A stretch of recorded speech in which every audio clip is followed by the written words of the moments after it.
Coming up today, we're going to be doing a show all about questions and answers, and we're doing it live from the Bob Varley Studio in Orlando, Florida. This is the Universal edition of the Diz Unplugged.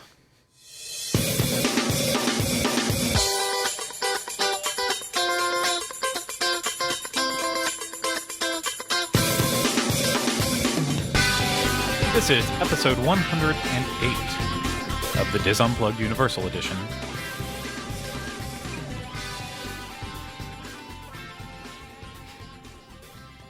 The Diz Unplugged Universal Edition is brought to you by Dreams Unlimited Travel, experts at helping you plan the perfect Universal vacation. You can visit them on the web at www.dreamsunlimitedtravel.com. Hello, everyone. I don't know why I just completely forgot to start talking there. How are we all doing today? I am your host, Craig Williams, and today I am joined alongside by Ryno Clavin. Hello. And back on the controls, show director extraordinaire, That's Oliver me. Green, making sure Hello. that everything happens smoothly as possible. Not making any promises. Smooth as a seal, that's what I say. Smooth as an otter. Smooth as seal. So... Baby! Yes. So, okay, before we get started, I'm going to have to let you in on a little bit of the magic behind the scenes. We just finished pre-recording our Diz Unplugged Tuesday show for this upcoming Tuesday because we will be away on Podcast Cruise 6.0 on the Royal Caribbean Oasis of the Sea ship, 7 nights, going around to the islands, having a great time with a whole bunch of dizzers out there. It's going to be fun. But yes, we wanted to still have content to go up for y'all next week. So we just finished recording a show where we sat around eating baked goods for an hour and crying, laughing, and having a sentimental time. So if we seem a little bit loopy and out of it today, that's because we already are. Usually we don't get to this state until we're already like 3/4 of the way through this show. Yeah. So we're starting off definitely at a disadvantage. Definitely. Definitely. 39 matchsticks, definitely. Yes, Rain Man. That's the point of today's show. And I forgot what else is the point of The live Q&A. That's not the live Q&A. That's what we're doing. Not just our favorite Tom Cruise movies, but we'll also be answering Universal questions. Yes, we will be answering universal questions. So I know there's a lot out there. We didn't post this on Facebook or Twitter or telling you, obviously, we didn't talk about it on the Tuesday show of the Diz Unplugged because we didn't have a Tuesday show this week. No Disney World show. So we are doing this all at the hands of the people who are watching us in chat, which is growing steadily right now as I'm watching it. So if you guys don't have questions, then this is just going to be terrible. And all these people watching and listening later are going to be like, oh, what were y'all doing? What were you thinking? You have this one chance to ask these questions. The questions One that shot, everyone out there. One opportunity. Yeah, and you blew it. You blew it. You only get one shot. Is that vomit on your sweater already? Was it? Knees weak. Mom's spaghetti. Arms heavy. Fantastic. So, this is going to be a fun show. Yes, since we did our last show, I know there has been some news about Nintendo as well as a couple other things. I went to the other thing, the stupid little thing. Yes. It's like, yeah. Yeah. Yeah. The peanut butter baby. That's what we just sounded like. Yeah. Yeah. But we will not be talking about Nintendo. We might answer some questions. We're not going to talk about it today because we have to also pre-record a show right after this one. And that's where we're going to go over kind of a news recap and other things. Sorry. I know you want to hear it now. You'll have to hear it next week. But if you do ask those questions in here, we'll make sure to put that in next week's show too. So that will be fun. So let's kick things off with Wait, we're not going to first... talk about the thing that started today, though? It started today. I feel like we should say it today. What? The exclusive thing that started today? No, that's all part of next week. We can say it today, but we'll get more in depth on it next week. Okay. So, yes, what Rhino's referring to is the awesome Starbucks You Are Here mug that is coming to Starbucks locations at Universal Orlando Resort. That's all we'll say about it. And that's all we're saying. Started today. That's all December we're saying. 1st. Yes, and also started today the 18-day downtime at Harry Potter and the Forbidden Journey. So if you're planning on going now through December 18th, You will Sorry. be disappointed. yes, we talked about that before already, so no surprises. Any other questions before we get started here? Any other housekeeping? Nope. No, sir. Nope. That's a bingo. Let's get That's a to it. bingo. We're going to start off with Megan Riley. Question. Resolutions. No. Moving on. Wait a minute. What? I don't think you watched it yet. The vlog I did this week, I did. revealed a resolution in it Why? because I realized it was happening simultaneously at the same year as it happened this year. So Yes, technically. I said it, but I was like, oh, but you have to watch that. I vlog didn't in watch order the to full find out what thing. it is. I didn't watch the full thing. I You said wrote at it? the very, very end. You wrote it? Well, I don't want to tell anybody. Did you? Tell me. Maybe. I've seen it. Yeah. Is it live yet, or was I No. just watching it? I'll just tell you that it felt like okay. my brain had been put inside of a blender. I'm so I- proud of you. you don't I even- am so Do you know proud of what? you. When I You know seen why it, I I did was it? angry that we weren't there with you. Well, you know why I did it? It's because I was worried you were going to get angry about me. So I was like, I have to do something really good for part content today. And that is the only reason I went. I didn't want to do it. Like, I was like, no, I should do it. Somehow we can make a whole event out of it. And then I was like, but what happens if I die or something? Like, maybe I should just... Best content ever. I don't know what I was thinking. But I'm proud of you, though. I'm very proud of you. So,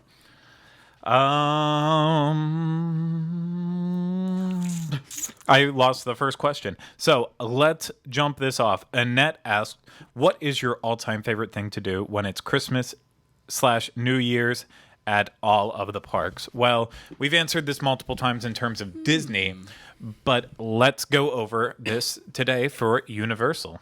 So, who wants to kick this one off? I'll do it. Rhino. Okay. Only because I was just there and all the Christmas stuff was up. Starting to come up. Starts Starts Starts December 3rd. area I like to go through, which Yes. is the Seuss.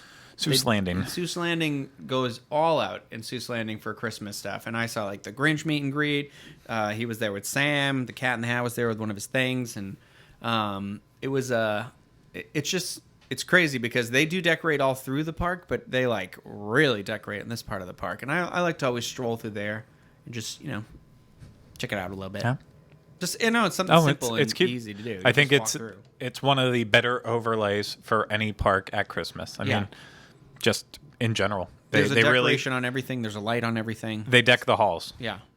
So, Oliver, It's a good question. I've actually the way I used to come on vacation in the past, I never used to come at this time of the year. And then when I was here in America last year, I wasn't in Orlando, so I've actually never seen like the Macy's Day Parade or any of that stuff. Saying that, one of the things that I did the other day was I ventured out and bought some of the Christmas decorations from the all year round Christmas stores. What'd you get? So I just got some of the Christmas tree ornaments. I got like a couple of the Universal logos.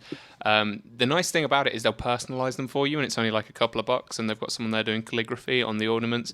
Yeah, that's something that I've been doing this year, and I went to both stores in both parks, and I don't know, visiting those stores any other time of the year just feels wrong. When you go in at this time of the year, it actually feels like the right thing to do. So no, my Christmas tree is very, very Universal. It's got an awful lot of Universal ornaments hanging off of it, and they're much cheaper as well in comparison to some of the ones you get at Disney. Some of the Disney ornaments are like $22 for a single ornament, and it's not. I'm not saying they're cheap at Universal, but they're certainly not in that price point. Well, okay, so I know this is not a Disney show, but I do want to tip on what you're saying. Is that so Universal doesn't have their store anymore that was in the Florida Mall, but if you go to the Disney store in the Florida Mall, they have the same type of ornaments, and they're like a third of the price there. Oh. They're a lot cheaper, and if you're a cast member, a cast member, Yeah. they get the discount on top of the sale. So I bought a ton of ornaments there for like $3 each one year, down from like $15. But either way, What we did last year, what But Eli that's, did. I will say though, because I had to put this out there, that's not true. They're not the exact same ones as they sell at Disney parks. Disney parks are of a higher quality than the ones sold at Disney Store. I don't know. The I same have thing. some nice ones. Same thing goes with the Heavy, though. plushes there. The plush animals they sell, they are of a lesser quality than the ones you get in the parks. I like throwing the that out there. stuffies there. Last year, Eli and I bought. Eli did it because a friend of his like makes wreaths. So what he did is he went to Universal and bought a bunch of the Grinch ornaments. So now we have a wreath that tells the story of the Grinch. Oh, so that's it cool. starts like, and he's grumpy, each one, and then it ends with him like with the roast beef. And Oliver's like, I was going to get that, but now I'm not. So I saw the It was look on his specially face. made. You can't do it. You got to do it yourself. He wanted it, but he's not going to get No, that. So what I did want was in the Christmas store on the Islands of Adventure side of things. It's like the Ye Old Christmas shop, I believe it's called, Shoppy, however that's pronounced. Inside there, they've got some. They don't sell them, but they've got the wreaths that you hang on the door up on the walls, and they've got the Universal globe ornaments in them. They look awesome. I don't really, sell the really globe want. ornaments? No, they sell the globe Oh. ornaments, but they don't sell like the wreath of the whole to put on the door. So. They were amazing. It looked really, really nice. I wish they were sold those. I'd definitely get one. very cool. Yeah. I think I make it not a surprise every year. Since its inception, it has been my favorite thing during the holidays at Universal, and that is going over to Cabana Bay and spending time there. What do they do there? Oh my gosh, they decorate everything for Cabana Bay in like the classic late 50s, early 60s style of Christmas decorations. So talking like silver and white plastic looking trees in the windows of the stores. They have the same silver tree set up, but they have the spinning light wheel projecting onto it too. I mean, it is. This is the next park day. That's what I want to do. It's literally see retro Christmas. And the cool thing is it's just like Cabana Bay in general. It has that beautiful transition from daytime into nighttime. That's just almost like two different atmospheres of being there. The same kind of goes with Christmas. I love it. It's kind of what I think like a good old fashioned Christmas should be. Just everyone, I mean, it's just so retro, so vintage, so cool. And then, of course, as I've talked about before, Cabana Bay switches up their mugs during the holidays and offers special Halloween and Christmas ones. Well, they've done now 2 Christmas ones. I'm not sure if the first year one is still available anymore, but even the new iteration of their Christmas mug is really amazing. So there's a different. I remember you bringing that last year. So there's a different one this year of the one you had. I'm not when you were sure with you? this year. I haven't been over there yet to check out to see if they've added another new mug I this do like year. the mugs you have, though. But no, they're absolutely amazing. I know last year when we had Dizzapalooza, there was plenty of people lucky enough to be staying at Cabana Bay during Christmas and seeing how amazing it was. And it's just something is so perfect about it. I absolutely love it. The parks, yes, we've talked about the holidays at the parks before and what I find appealing and not appealing over there, but without a doubt, it's Cabana Bay all the way.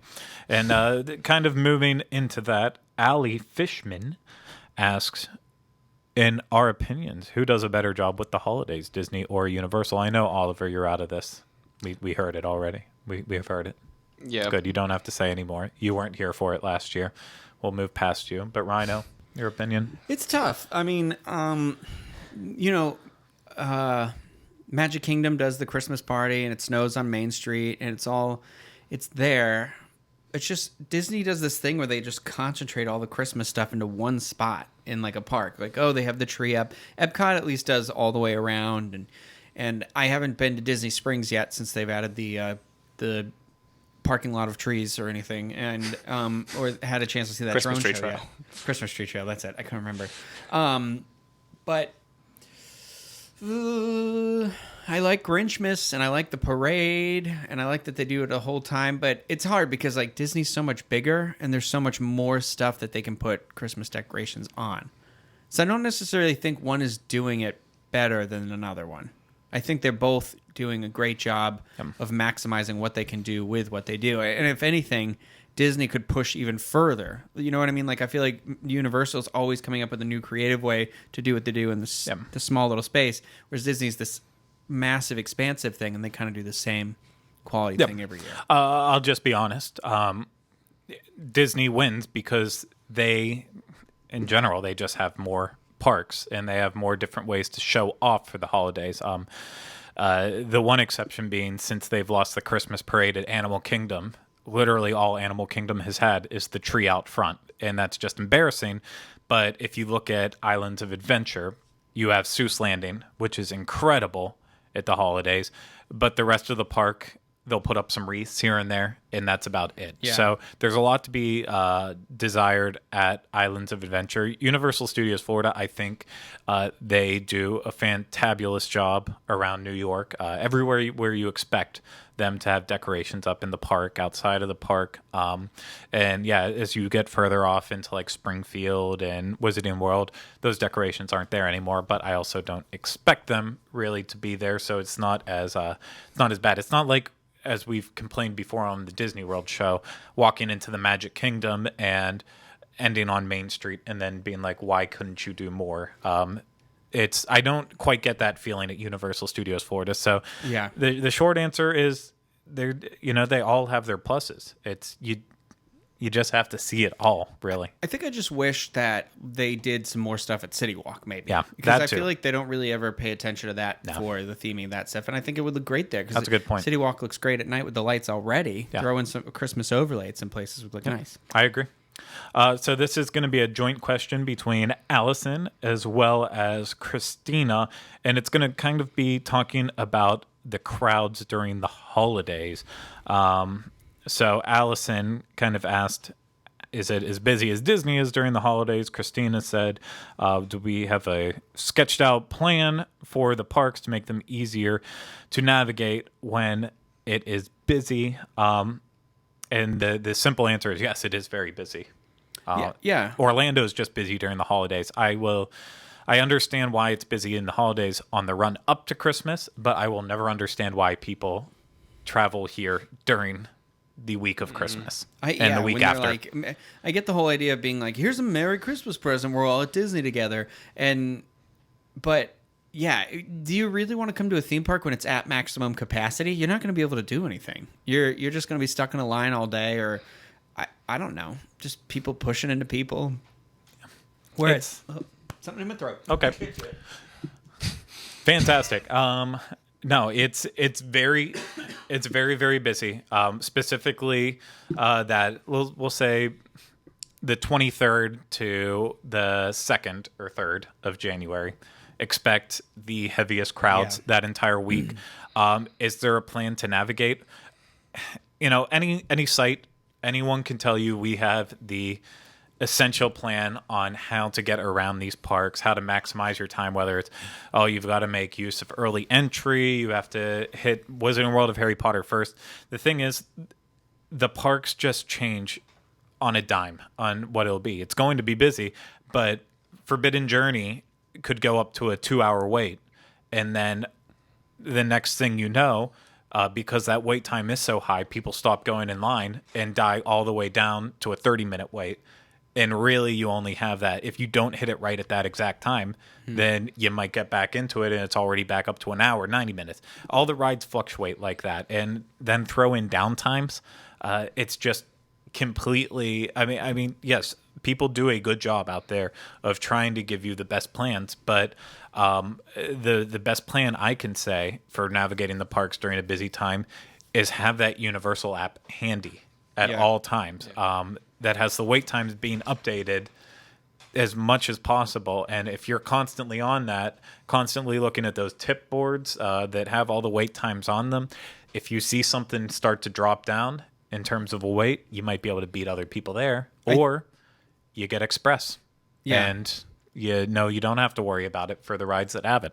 I think you just need to be prepared to like roll with everything. Like you're saying, use the app, see where the shortest wait time is. Just if you're gonna walk the circle, go around the park, and something's a really long wait, just move on. Like it's not the end of the day. You can get back to it really quickly and easily. Just be ready to go to the next thing. Yeah. And I think like over planning at the holidays can actually be detrimental for you more so than the slower times, because it's. The plans can shift so quickly at the holiday time that if you're not ready to like move around with the punches, you're just gonna end up not enjoying it it's just relax. That's that's all I can say. Don't be stressed out. Remember, it's going to be full, and just try to roll with that. Yeah. No, I completely agree. So the next question, which I accidentally scrolled past again, why do I keep doing this? Is that the question?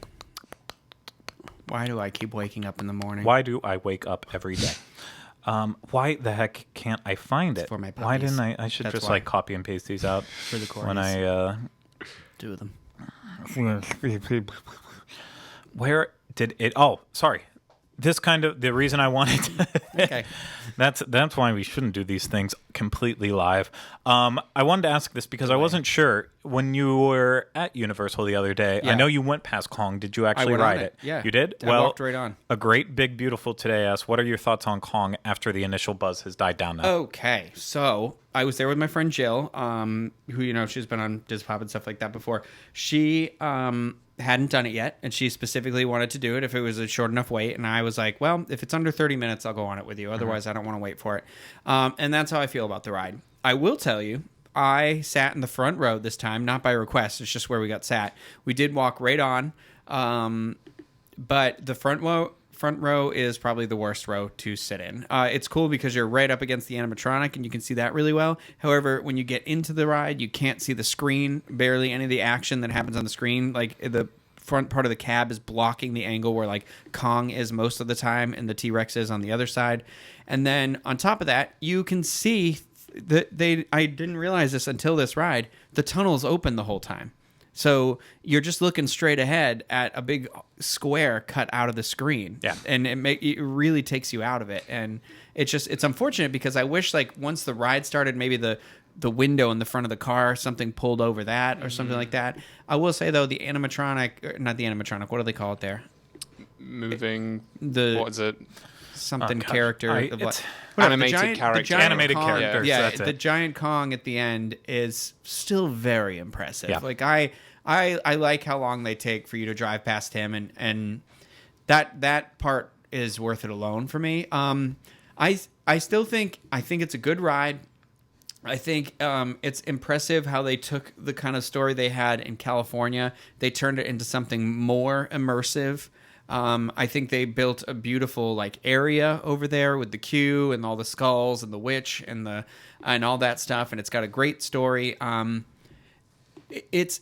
But it's a ride that feels like it's already been there, so it's not. You know what I mean? It's one of those like I think it's worth doing, but it's not Spider-Man or anything. Yeah. But it's a good. I'd say it's a B plus, maybe higher attraction. It's an enjoyable attraction. Yeah. I like it. I'd say that I found the exact same thing you did. There's sweet spots where to sit on the in the ride I've vehicle. heard like the fourth row and is it's a good row. it's never where you think. Like Yeah. everywhere else, generally it's like sit at the front, sit at the back. There tend to be the best spots. Here it's not. It's as central to the vehicle I've found as you can get. Yeah. You can get in the middle rows, in the center of the middle rows, so you're right in the middle. It's the best experience you'll have because it sells the experience. You don't see the tunnel. You don't see the edge of the screens. You feel Yeah. more immersed. So always aim for the center if you can. I'd say. I'm and on top on that too, that note of how we feel about the attraction, like I'm happy it exists. Like I think they did a great job building it. I love like I said, it's not a ride where you're like, although it is still. I do still have those moments where I'm like, why did they build it right here next to Jurassic Park? Where I wish they would add a Jurassic World sort of Yeah. expansion. But I was walking through Jurassic Park the other day too. Not yesterday, the day before. Yeah. And I was kind of like, there's a lot of land in Jurassic Park that is not it's just they have a lot of little food stops and a lot of these walkway areas that like they could probably still expand and do something in a different part of it. I always say I feel that like it blends together with Jurassic Park a lot better than it will do with anything else though. Absolutely, so if that's yeah. where they're going to put it, that's where Well, it's I going to mean, end up. he fights the T-Rex in it, so it's Oh, like yeah, that's true. it is Yeah, like yeah. it doesn't kinda ties feel in. out of place. It's a tedious link, but it's a link nonetheless. I've got a question for you. So with Kong, now the hype has died down. How long would you be willing to wait, like on a regular day? Like it's just say it was just 20 us. minutes. 20 minutes. Yeah, I'd say it's worth 20. If it's like 30, I'd be like, but I would say not more than 30 minutes at the most. Yeah. I'd say 30. 30 is about what I would wait. Any more than that, and that's actually no. You know what? I probably would wait more because the actual queue there I enjoy an awful lot. They've got a really good immersive queue. I will say, when it is a walk-on, you're gonna have to force yourself to stop because I literally just walked through everything. I mean, this character was still in there, but we didn't even walk through the room with the slug, the moving slug or anything. Like, it was literally just a diagonal, and you need to hang out in the witch room for a little bit. What's it like when you go in there with no one else waiting in there? Does it feel creepy and scary? Yeah, because you know because I knew this character was around, but you're like, what's it going to be like when I'm not stuck here looking around for him and I'm just walking through and he's going to grab at me, you know? But it's cool. I don't know. Okie dokie. Yeah. Okay, so let's move on. This next one comes from Leanne, aka Big Red, as well as a couple other people. I think I already saw mention it inside the chat. There is a Disney cruise, referring to Disney Cruise Line. So do you think there can be a Universal Studios cruise line? The answer is, well, right now Universal does their Land Sea with Royal Caribbean. And that is all that is offered. So there's a couple of really difficult to purchase vacation packages that do mix land and sea. A lot of them are more heavily aimed at the international audience because they are more used to coming over for longer periods of time. So for them, they might get a lot more out of a 4-day vacation at Universal or 5-day vacation, and then also still be able to go on a 7-night cruise. Because now the 7-night cruise as part of Land Sea would be on the Oasis of the Seas, which is a beautiful ship, of course, that we get to be on in just a couple days. We'll find out. But the ship that we previously did a review on before Oliver's time, Ryno and I were on that with JL and Pete and Dustin, and you know, that ship, it was essentially just a booze cruise for a 4-day cruise. It was. That last day at sea, we had one day at sea for that, and it was literally like people. That's the first time I'd ever been on a cruise. Well, I've only been on 3 now in total, and then the 4th one coming up. But that's the first one where I had a day at sea. And when I walked up with you on deck, it was literally just bodies everywhere drinking. Yeah, and so definitely not family friendly. And I'll just be honest, I don't think Universal will ever go down this realm. Disney has put a lot into creating the perfect cruises with Disney Cruise Line. They're absolutely amazing. I would live on a Disney Cruise Line ship if I had the opportunity to, not to work on it, just to live on it. They're amazing in every way, but they are also extremely expensive because of that. I just don't see Universal ever caring enough about it to try to go down that road. I think they would rather be more focused on their expansion in Orlando, as well as globally, and especially at Hollywood too. Why go out into the sea when they can be focused on bringing bigger, better, different attractions to their theme parks, or just building new parks as a whole? Not to sound negative, because I do love Universal, but they have a reputation to work back from. You know, like, it was great when it started. It was great when it all began. And then it kind of had that dip in the later part of the 90s, the early 2000s or whatever, when the park kind of had that unsure future or whatever, right before it was purchased by Comcast, you know? And so, like, people got, you know, I don't know how to say it. It's like, ever since, like, Harry Potter and everything they've done since then has been so incredible that I think that's they're going so strong, doing like what you said, making like these things like that, like these immersive environments. I think they're going to just keep doing that for years for now. And I would like that their focus not be split up and divided into too many realms at once, because then I fear the other stuff will begin to suffer. Because I'm not saying that Disney suffers from that, but there are moments where, like, clearly Disney does stuff where you're like, somebody in a room thought of this who'd never been to a theme park, you know? And I don't often feel that way at Universal. I feel like it's made by people I know. You know, like, it was a friend of mine that built this. You know, that's like, this is the type of place my friends would get together and make, you know? Yeah, I agree. So we're going to kind of go a little Potter here for the next couple questions. Okay. Okay. So the first one, I know Donald's asked it a couple times, so I'm going to throw it out there. Again, I already lost it. It was how much time would it take to get through the Wizarding World of Harry Potter? We've answered this a couple times before, and the answer, again, is there is no definitive answer. No, because when my friends were in town, the beginning of November, and my friend CJ, he'd been to Universal, and he'd been to both parks before, and he said the last time he came, there was only the one Potter area, and so he really wanted to see Diagon Alley, and we went in, but we were with a bunch of people, and even the amount of time we spent in there, we were with a friend who'd never been to either of them, it didn't feel like long enough, even though that was where we spent a big chunk of time, because it depends on your fan level. And, are you going to stay and look at all the different signs and the minutia of the detail, which is stuff I would love to do. You could spend hours alone in just the retail stores on both sides. So it's, No, not even really buy stuff. Just look at the cool stuff. I don't want to say it in a rude way. I've done the same thing. I've taken many people as they've come into town. And the first time I went into Diagon Alley specifically, I spent... probably in the 2 nights that I got to be in there before it officially opened, I probably spent a combined total of 8 hours just looking around at everything that I could, just really taking it all in.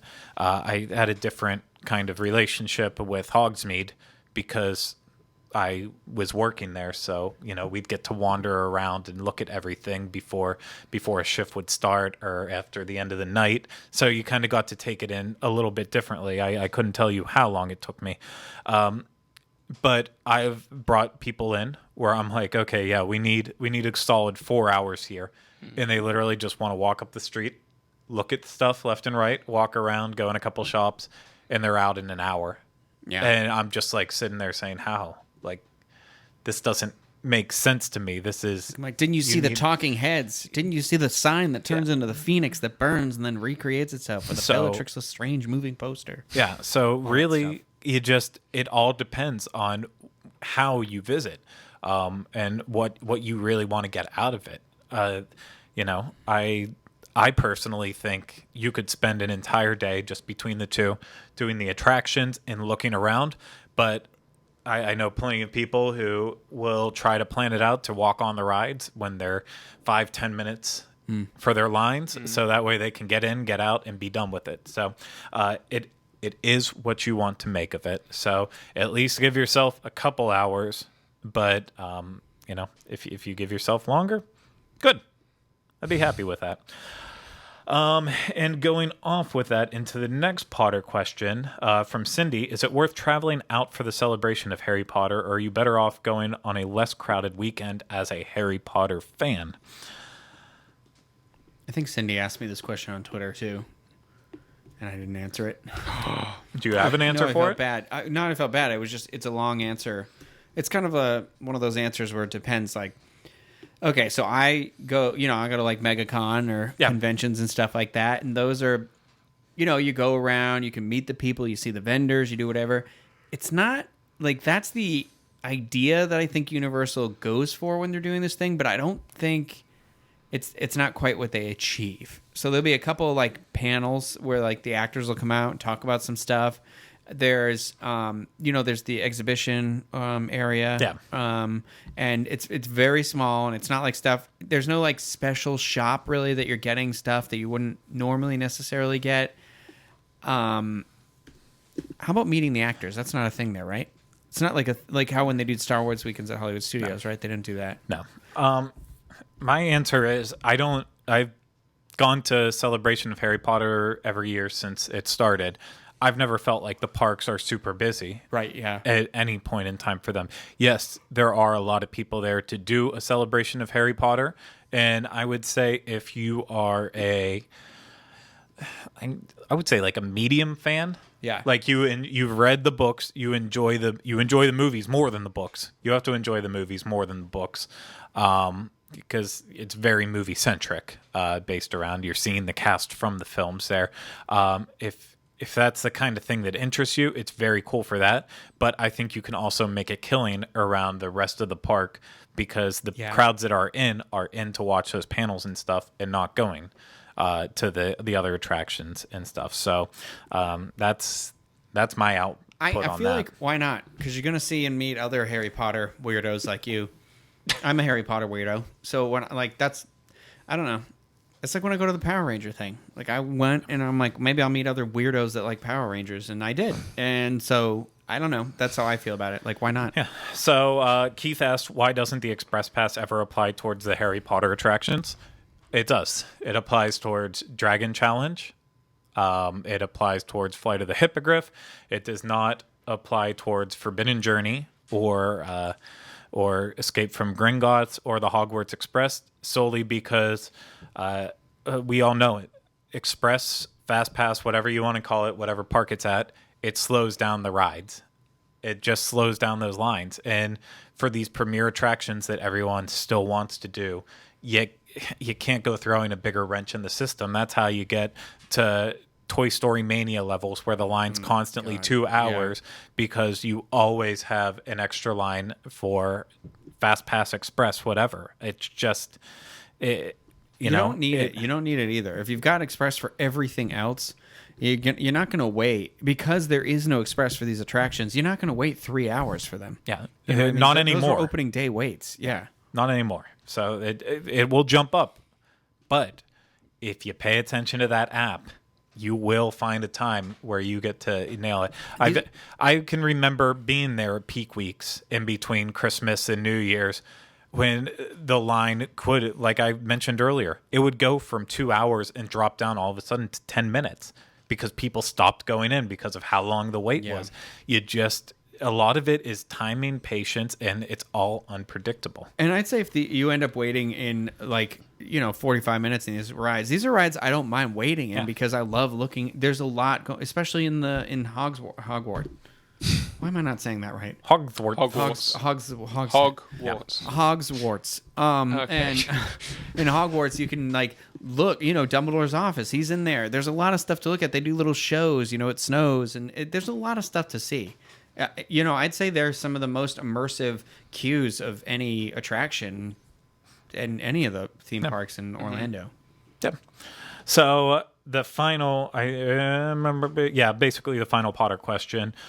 City of Golden asked in reference to Harry Potter and the Forbidden Journey going down, what are they changing to Forbidden Journey? Maybe they'll finally let fat people ride. Fat chance. So... yes, fat chance on that one. Good one, Ryno. I will congratulate you on that. No, they can't. In terms of the size It's problem, not just fat people, by the way. Too. It's not just really fat tall people. Can't get on that ride. Really tall people, bodybuilders. Yeah. There was many times where I would see guys who guys who lift weights, what you want to be. Yeah. Just jacked with muscles. That harness comes down and just hits their muscles and can't even move. Sometimes, and I hate saying it like this, sometimes fat people actually are at a better advantage because they can reallocate where their weight is. You can girdle yourself in. And I, as a person who is getting chubbier and chubbier by the day, I know because I fit into this category. They can't do anything else for it. The ride would be unsafe. You are literally at the end, as it is, you are at the end of a robotic arm moving around in many different positions. Oh, there's been... very rapidly. You've had that feeling on that ride before where you sit on one of the edge seats too, Yes. where the harness is on you, but the way it tilts, you're like, oh, dear God, it is literally this harness that's holding me right now, not the seat, not anything else. And you talked about this on the show before too, when that was that issue with the woman without the legs and the arms, who was upset because she felt like she was being, discriminated against. And it's like what you said, it's a safety thing that they do, unfortunately, build these attractions to cater to as many people as humanly possible. But sometimes, in order to create these unique experiences, you have to have a unique system and a unique way to get people in. So I apologize for people who can't get on. It is sad. I hated having to turn someone away from that attraction, but it's for your safety. That's it. So what are they changing? No, it's not going to go to 3D unless they had a last second change of heart with that, which I don't believe it is because my sources have not told me, and they definitely would have. So what are they changing? They're just making sure everything gets a little tender love and care, as I said on today's Daily Fix. The Kuka robotics, I think I mentioned it on last show too. They have several different modes of how they'll run throughout the day. But if they're running in their normal mode with guests on it from 9 o'clock until 7 o'clock, because that's kind of like the average time it's open throughout the year, sometimes later, but never usually closing earlier than that. That's 10 hours a day where they're moving constantly like that. Forbidden Journey only goes down, and I mean like stops at the night when techs are working on the ride and the ride track. And that's it. Other than that, it is constantly moving throughout the day. And sometimes it's even longer. If there's an event there that night, it could be running till midnight, and techs barely have any time to do any work on it. But it has not gone down yet for refurbishment since it opened. So it's been going 6 years for hours and hours and hours a day. It's been there for 6 years. And it's still pretty much the most technologically advanced ride system at Universal. I mean, they've done other stuff with ride tracks, and especially with Gringotts, but Forbidden Journey is a technical wonder. It needs a break. And, you're so used to thinking like when something needs to go down for a refurb, what are they going to change about it? What are they going to do differently? It doesn't need that. It just needs maintained. Everyone in this room has ridden the 3D version of this attraction. I don't think we mentioned it when we were talking about our VIP tour, but all the rooms in their attraction seem much larger, and they probably are, and it's a perspective thing again too, but the 3D doesn't do anything for it. You're not looking at a screen in a way where you're in a theater in a stable position looking and being like, whoa, here comes that thing. Yeah. My eyes don't even process a difference. If anything, it seems too much. Yeah, I prefer the 2D version. Whenever you put on any pair of 3D glasses, you lose light because they're always slightly tinted, and it does impact the experience when you're watching the projected video, and the clarity of it when it's in 2D is much better. And it's not that the 3D sells anything, it sells the experience more, like you're moving around on a robotic arm at the same motions as the video you're watching. You feel immersed enough. Like, you look left, you look right, you can't see anything. Like, it doesn't need that extra aspect. It's fine as it is. So, yeah, I actually do favour the 2D. Asking about it. So, yeah. So, that is all for the Potter stuff, basically. So, we've had Loretta ask about this. We've had other people asking about it. Tapu Tapu, the essentially magic bands coming to Volcano Bay. Is that the first step towards getting a magic band style wearable for Universal Parks? I hope not. Yeah, I'm in the same boat. I hope not as well too. I don't like wearing. I stopped wearing my magic band now, and because you have to have you can't just have the magic band. You still have to have your card. So it's like, okay, now I have even more things to keep track of. Why do you still need your card? Because if your magic band doesn't work, how are you going to get into the park? What if your card doesn't work? You have the proof that you were an annual pass holder. It takes less time to... I've been with Pete before, and his magic band didn't work. And then they said, well, do you have your annual pass with you? And he had it, which is good. But if he didn't have it, they'd be like... It just go to guest relations. The only way I'd be happy with the Tapu Tapu thing, if it was spread more widely throughout, so you'd use it to get in all of the parks, is if they went down the same route as they are right now with the new magic bands, where it's not a magic band. It's something that's detachable. You can put it in a key ring. You can put it in something else rather than having to wear it on your wrist. I think lose that even more than my ticket. That's the only thing, but that's just me, though. I think something will come along the line. Tapu Tapu is very... it's a big step forward for Universal in trying to go down this path, and I do think it will translate to the other parks eventually, whether it's with the interactive queuing as well, too, because that's something we'll talk about on next week's show, is what they are testing right now with return times for certain attractions. So they are definitely looking at different ways. The big thing to get it to all come together is that integration with Lowe's hotels, since Universal does not own the hotels. They help design them. Lowe's operates them. So it's they've got to get it all coming together. And as much as you think that Lowe's and Universal would be really partnered up in that, and that technically you can charge stuff to your room key and all that, they are still two very separate companies as a whole, and they are a pain to deal with when you have an issue with Universal, but you're back at your hotel, or if you have a problem with your hotel and you're over at the parks. I've experienced it from firsthand. So, yes, I'm sure something is going to happen eventually with it because, the idea of having everything all under one point of access it really is the future. It's something that is a smart idea. My problem is I just think Disney kind of botched how they were doing it. For sure. So if Universal thinks they have a way to perfect the system, I think they will go with it and they will try to do it. But we will have to see with that. Random question thrown in. Mike asked, have any of you been to Universal Singapore? What are our thoughts? We haven't. I'd love to go one day. I would love to as well. Yeah. I would also enjoy going to Singapore. Please, someone take us. Another random question from Grazed. I have a huge opportunity to move to Gainesville in my career. Would I get my Disney and Universal fix enough living that far away? Yeah, wherever you're from. I don't know where they're from right now, but imagine you just have to drive. How far is it away is Gainesville? 4 hours? 2.5. 2.5? Yeah. So that's 2.5 hours versus like if you're living in Kentucky, it's like 12 hours away or whatever, or I don't know what Kentucky is. My family lives in Massachusetts. That's a 20-hour drive. Yeah. It's you not can just take a unusual. day trip. I went for Thanksgiving. I went back up to Bradenton, which is like a 2-hour drive away, and the amount of like Universal annual pass holder like bumper sticker things you see on there is huge. So people are still annual pass holders, so they're coming down regularly, and they live 2 hours away. Yep. So Oliver complains about that drive to his relatives 2 hours away because in England the farthest away you can get is like 6-hour drive, right? someone told me once they got up to Scotland in 6 hours, but it's normally like it's about 7 hours from one side of the country to the other.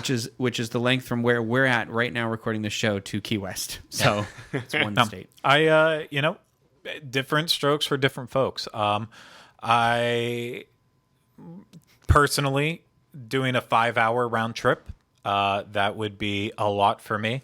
But unfortunately, once in my life, I did go to the University of Florida to watch a Gators game, which I just felt dirty and gross about the entire time.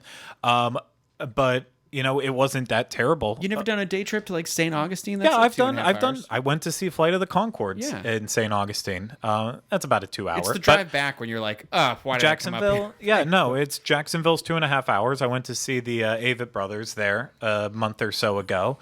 So I've done it a lot, and it's just about the regularity. You can't.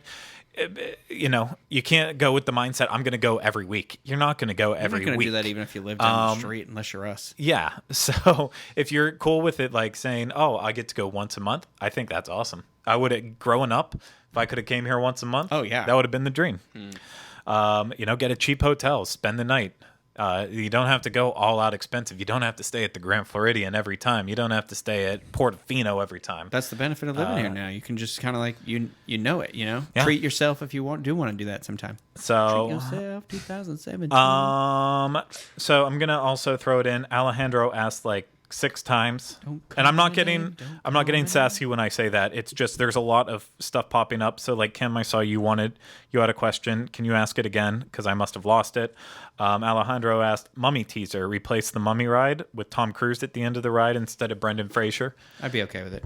I'd be fine with it, but they're not going to. They'd have to retheme the entire ride. Because the whole theme of the ride is that they're filming the third Mummy movie, and that theme, it's already like cheesy as it is. I don't think they're going to do that again in like nowadays. Yeah. I would not be okay with it. I really enjoy the Brendan Fraser Mummy movies, and you don't see Brendan Fraser in barely anything anymore, so I like And it. there's a reason for that. I love the Brendan Fraser Mummy movie too. Don't you worry. Brendan Fraser's awesome. He's really Fraser. good in The Mummy. I just don't even saying his name. Just kidding. He's No, really you're good in The saying Mummy. And is amazing in Stop Mocking Me. He's amazing in Scrubs. Like that one episode is awesome. So. How about Blast from the Past or Encino Man? Blast from the Past, I think it was just added to HBO now. So I am It was, 'cause I was watching it intrigued at my on friend's watching house it again. recently. Yeah. So so Brendan Fraser, it doesn't matter where you are on Brendan Fraser, but whatever. I don't even care to finish this sentence. Sean asked, sorry, I just joined this. Maybe you've already answered. Is 5 days too long for first-time visitors? 2 days in each park and 1 at Volcano Bay? No, I think you got it. Yeah, I think that's pretty good. Because you Yeah. could do the 1 day, take your time, enjoy yourself, go back, hit the highlights. Yeah. Yeah, I can't really Enjoy the hotel. Yeah. can't say you're wrong. So, City Walk, you need to. There's lots. Yeah. There's just Go so out many at night, places you to know? eat. Yeah. There's so many things to see. I think 5 is very fair. You won't be going at a super fast pace to do all that, but you'll be able to relax and enjoy yourself. So, Kim, you didn't have a question? I swear you just said answer my question. I seen that as well. Will you, Diz? Will you answer my question? I am so confused, Kim. Come on, Kim. Oh, Is that Kim with the butt face? Yes, that's that is Kim with the butt face, Kim. It's not her actual face. It's her thing in the chat room has a butt as a face. Yeah. And so we're not like, oh, that butt face Kim. That butt face, Kim. Good one. So, Ollie, not our Ollie, another Ollie Lovett, asks, hey, do you feel live entertainment in does. Universal Orlando is becoming weaker now that the Beetlejuice is no longer there? What would we do to improve it? New parade, new shows? No, I think the Weaker. I think entertainment they're scraping out the- significantly Yeah. improved when they got rid of Beetlejuice. I think they're getting rid of the stuff that's not Yes. not being received well. The- Yeah, I do. We do agree. Beetlejuice is an icon. Yes. Beetlejuice himself, like in the thing. The show itself, not a good show. Yes, it was not a good show. Shut It up, was way Oliver. too over the top. High school. I'd rather watch High School didn't Musical. hate it. I didn't hate the Beetlejuice show, but what I will say is I was most upset when it went away because I kind of thought they were gonna. You wouldn't see Beetlejuice in the parks that much, and that's so untrue. You actually see him wandering around every now and again. You see him which more. is nice. So, Yeah, I was going to you say, do. I've seen meet and greets with him a lot. Yeah, and it's I just that kind of made me feel better. I don't feel as bitter about it going now. I know you're still going to see him. So If they did a new show with him, like something else, I'd be cool with that. It's not that we didn't Yeah. like that there was a show with monsters and stuff. It was just whenever they retailored it to whatever it became, it was that thing that Disney does where they just take it that like they're like, oh, is this where the line is? We're gonna take 30 steps past it. yeah, it's like People love it. It's cheesy, and then they just cover it in like that fake nacho cheese. Yeah. It's like perfect. That's it. That's it right there. And in terms of what else could be done to improve, well, obviously, I think Secret Life of Pets being added to the parade is going to be very nice and exciting. I'm sure Sing is starting to get good reviews coming in. Oh, I hope so. I I wanna see that can movie. I can definitely see at some point. I don't know how they would be able to do an interactive show with it. Maybe like a Crush I'm Turtle. sorry, it would have to be a 3D movie essentially. Yeah, something like that. But I think that is going to be obviously a shoo-in if the movie is a success. So if you're interested in that happening, please go out and try to make it a success. Hey, even Trolls could pop up somewhere in all of Oh this yeah, mix. that's a DreamWorks, right? Yep. Yeah. Yep. So I think there's a lot of stuff coming in the future, especially with their more family-heavy entertainment that they've been putting out that we could be seeing in the future, and I think it would all be very entertaining. And speaking of that, Mitch Lunger asked, do you think there will be any attractions based off Trolls or Fantastic Beasts? I think Fantastic Beasts probably because that's Yeah. a fine-filled franchise they're committed to now, and the first one's doing very well. And there was already before it even got into production, they were saying there was already Easter eggs in the park that had to do with Fantastic Beasts in Diagon Alley. So I wouldn't be surprised. Yeah. The hard part there is that it's going to be a traveling around the world movie, so it's not as like stable as the other Harry Potter movies are. It's not like here's this specific place, but maybe they'll throw in the French, the Beauxbatons, or the what's the other one? Durmstrongs? Durmstrongs, yeah. Yeah. That's where the Grindelwald is from. So another random question. Sorry, don't want to go around too crazy. Jarrett asks, hey, do you think Universal will ever do like Disney and give free parking with all passes? Disney does not give free parking with all their passes. So no. it's a moot point. Cow's point. It's a cow's point. Doesn't matter. It's a moot point. Nathan, I think that was your name. Sorry, I've already lost your question again. We're locals. We do date nights around town. What do we think is a good place for a date night at Universal? Ooh. I know one of my favorite spots. I know where the dessert is. Oh, go on. You go first. No. Ryan. You tell me your I was favorite gonna spot. I want to know. the bridge in Islands of Adventure. That when you're standing on it, I forgot where it leads to and from, but like you can see over into the park. You talking about in the Mythos area? Yeah, over there. Right, where like you can see Yeah, that's a the nice Hulk spot, and- especially at night, and you can For French see- kissing? It looks like that. No, it looks like the you know, when the artwork that you see where they put all the attractions together. Obviously, Yeah. you're not going to see that exact like landscape. Skyline landscape. What am I looking for? Skyline. It's painful for you, isn't it, Craig? Yeah, but that's definitely a very nice spot to be at in the evening. So You got to take them on a ride, get them all scared, so they're all jittery. Then you got to take them out, take them somewhere at City Walk. You follow it up, you get dessert, you share a milkshake, one straw in, do a little bit of a Lady and the Tramp action with the key lime slice in the middle, something like that. And for dinner, where would we go? Emerald's. Emerald's is nice. I like to keep it low key though. If we're talking like first dates or something, I'd say NBC's. I like Really? NBC a lot. It's a lot more relaxed. If you want to be more romantic and Even impressed, go with Emerald's, but more specifically Emerald's on City Walk, not Chop Chop, located at Royal Pacific. Royal Pacific. Yeah. I mean, Kylie and I don't have that many date nights there, just because when you worked at Universal together, a lot of times you don't want to just go Yeah, you right wanna go back back to your after. But I will say the place we've probably had the most dates at is going to Cowfish. Something about we just love the food, and for us, it's not really about like we don't have to go out and do stuff. If we have a restaurant that we really like and we know the food's going to make us happy, just going to go there. And with Cowfish, if you get a good view, have some really good food on a night where it's not busy, so you actually get your food in a reasonable time. I like it. Eli is a big fan, I should say, of he loves Fat Tuesday, the drinks they do and the Grenada machines. And so they make a collectible mug that you can have and bring. And so he brings his mug with him, and he gets his drink, and he likes to just do a walk around and stuff like that. So there's stuff to do there for date nights.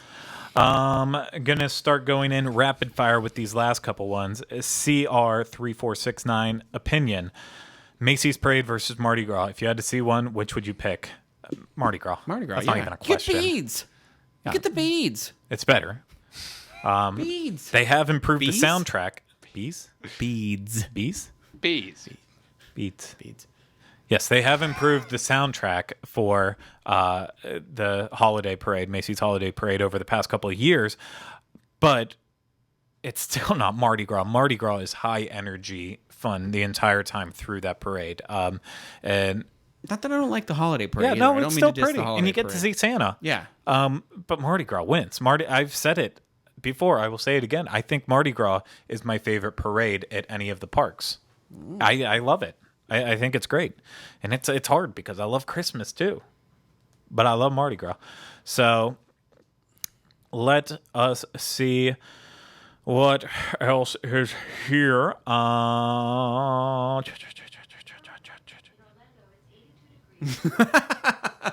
Okay, It's so oh, Alexa has. Okay, Alexa woke up. That was weird. She thought Wait there. Alexa. Alexa off. There you go. Okay. She She only responds to thought he a wanted manly, to know stern what the voice. weather was. Yes. So, there was one about Pokemon. I'll talk we about that. we all know Pokemon. It's not owned solely by Nintendo. There's complications there. Maybe we'll talk about that next week when we talk about more I'm sure Nintendo that stuff. they are going to want to dive into that. That's all you should know. Obviously, you already know the Yeah. answer.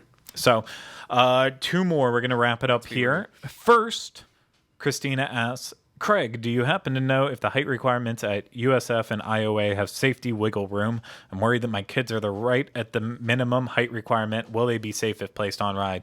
Well, here's the thing. There is no wiggle room. I don't want to say universal attendants aren't perfect when it comes to placing kids on rides and checking height requirements. Every now and then, your child will squeak through if they're not tall enough. It's just fact. Human error. It happens all the time.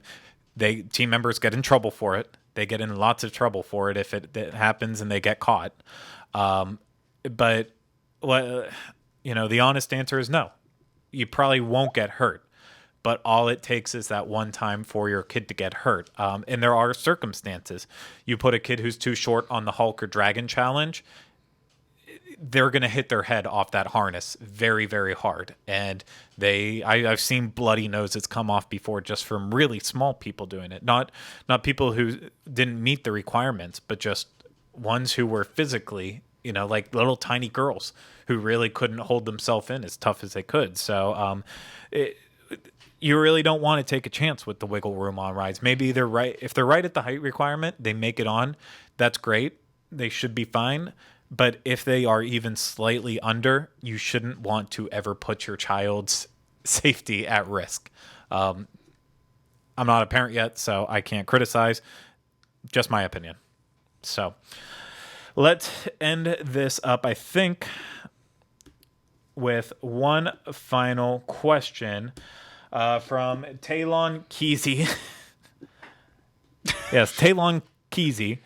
There's a good, fun, open-ended question for the last one. What are your guys' opinion on the size of Volcano Bay and somewhat lack of slides in comparison to Aquatica during its first year? Size of Volcano Bay. Too big, too small, too soon to tell? I think it's maybe too soon to tell because it looks smaller than you expect, but then looking at what they're doing with the land, and then I also believe some of the buildings that are set up might be temporary just for like the construction purposes. But, I mean, I don't know. It's one of those hard things. You're looking at it from so far away. Does it look a lot smaller? And then you get in, the perspective. But I don't know. I think it looks really cool. So I'm very excited to go. We'll let you know when we've actually been. I wouldn't want to give an answer. I actually, I criticized the size of the land that it was being put on because, all you have to do is look at a map from up above and see. However, as all the slides have started to rise up and the volcano's gotten bigger and better, it actually doesn't look like that small of a space of land anymore. They're obviously doing a very good job of filling up all that space wisely and in the right places. So I think it's actually going to be the perfect size. And, there's so many water parks already in Orlando. Granted, Wet n Wild's going to be closing down, but you have the two at Disney. You have over at SeaWorld. That's already a lot there. I know water parks are very popular, but Universal wouldn't have purposely shot themselves in the foot and made a water park smaller than they could actually handle. I think they judged the size. They probably looked at numbers and got a rough idea of how many people would be even willing to go do Volcano Bay and be there. And that's why it's going to be the size that it is, and that's why they went with it. So I'm very much looking forward to it. Literally, every time I drive past it, more has popped up, and it is looking like better and better every day. And between that and seeing how those two new rounded I know what you're talking buildings at Cabana Bay, the new towers. God, 2017 is going to be a year. I'll tell you that much. It's going to be a good year. So when we're only a couple more weeks away at this point, and that's can't believe it. I know it is. It is the new year, and a new age for you. That's what I say. Mm-hmm. January 1st is Ryno's birthday. January 1st, the same day, same age, every day of the year. Alexa, play Christmas music.